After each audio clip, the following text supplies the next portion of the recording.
Hi guys, I am here with daily use English speaking practice sentences.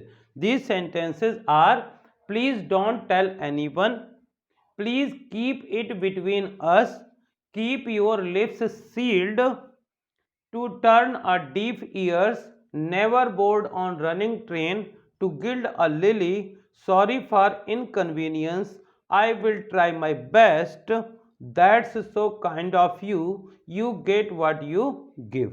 So dear friends, these are very easy and interesting sentences. Mostly we use these sentences in our conversation.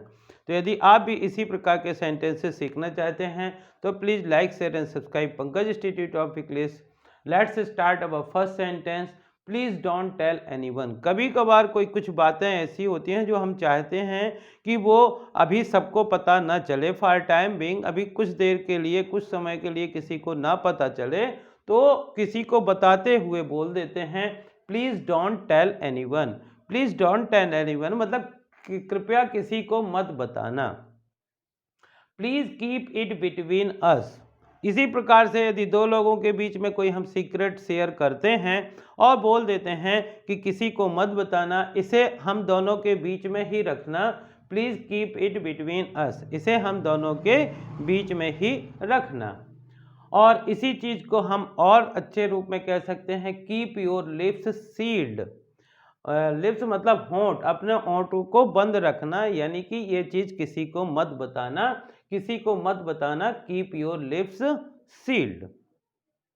To turn a deaf ears, किसी की बातों को सुन करके भी उसकी तरफ जब कोई ध्यान नहीं देता है तो उसी को इंग्लिश में कहा जाता है to turn a deaf ears, यानी कि अनसुना कर देना, अनसुना कर देना। Dear friends, nowadays you can see a lot of accidents are increasing due to carelessness. लापरवाही के कारण बहुत सारे एक्सीडेंट होते हैं। Specially if we talk about train accident, तो उसी के लिए एक बहुत अच्छा सजेशन है कि never board on running train. Never board on running train, कभी भी चलती हुई ट्रेन में मत चढ़िए। Because time is valuable but our life is more valuable than time. हमारा जो जीवन है वो समय से भी ज़्यादा कीमती है। समय कीमती है, हम सब जानते हैं, इसीलिए कहते हैं never board on running train, कभी भी चलती हुई ट्रेन में मत चढ़िए। टू गिल्ड ए लिली, कोई बहुत अच्छी चीज़, कोई बहुत अच्छी सुंदर चीज़ है, उसकी यदि हम कोई चीज़ में और कुछ और ऐसा करते हैं कि उसकी सुंदरता बढ़ जाती है, तो इसी को कहते हैं टू गिल्ड ए लिली, यानी कि चार चांद लगा देना। सॉरी फॉर इनकन्वीनियंस, जब किसी व्यक्ति को हमारे कारण कोई भी असुविधा होती है, परेशानी होती है, तो हम अपनी तरफ से उसकी संतुष्टि के लिए बोल देते हैं सॉरी फॉर इनकन्वीनियंस, यानी कि असुविधा के लिए क्षमा।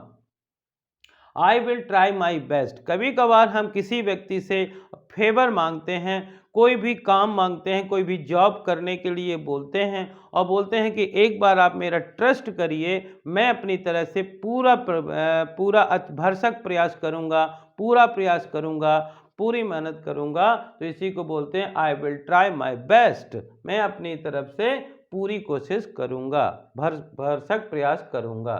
That's so kind of you, जब कोई व्यक्ति हमारे फेवर में कुछ काम करता है, हमारी मदद कर देता है, या जिस टाइम पे हमको उसकी ज़रूरत होती है उस टाइम पे वो अवेलेबल हो जाता है, तो उसको हम बोलते हैं that's so kind of you, आपकी बड़ी कृपा है। डियर फ्रेंड्स, आज के समय में हम कहते हैं कि हम जैसा करेंगे वैसा भरेंगे, यानी एज बी सेल सो सेल बी रीप, इसी के लिए कहावत भी होती है और इसी के लिए हम कहना चाहते हैं कि you get what you give. You get what you give, आप वही पाते हैं जो आप किसी को देते हैं। So these are very simple and interesting sentences. If you read these sentences 2 or 3 times, or if you listen 2 or 3 times, then you will be able to write, read and speak these sentences. So dear friends, I hope कि आपको इस प्रकार के sentence पसंद आए होंगे। यदि पसंद आए हो तो इन्हें ज़्यादा से ज़्यादा लाइक करिए, शेयर करिए, और यदि आप चैनल के लिए नए हैं तो प्लीज़ इसे सब्सक्राइब करिए, बेल आइकॉन को प्रेस करिए, ताकि इस प्रकार के वीडियो जब भी अपलोड हों तो उनका नोटिफिकेशन आप तक पहुंच सके। Thank you for watching.